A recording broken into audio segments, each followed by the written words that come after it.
You know the difference between your credit card statement date and your due date? Because most people don't. If you don't know the difference between these two dates, I hate to tell you this, but you ain't using your credit card correctly. Let me tell you what you should be doing with your credit card. Here's an example of a credit card statement. As you can see, it says October 23rd to November 22nd. November 22nd is the statement date. This is typically the date anywhere between this date and about 5 days after that credit card companies will report all the information on your credit statement to the credit bureaus. Right here is your statement due date. I'm not going to show you that because it's not ever important. Forget all about it. Now here's a trick you can use to boost your credit scores. So since we know our statement date is the 22nd, we know that they're going to report all the information to the bureaus between the 22nd and the 27th.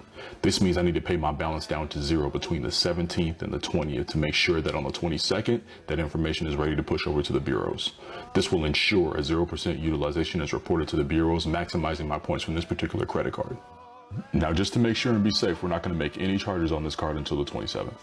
The most important information from all of this is that you can charge up as much as you want to on this credit card before the statement date ends, and it will report zero utilization. That's the trick.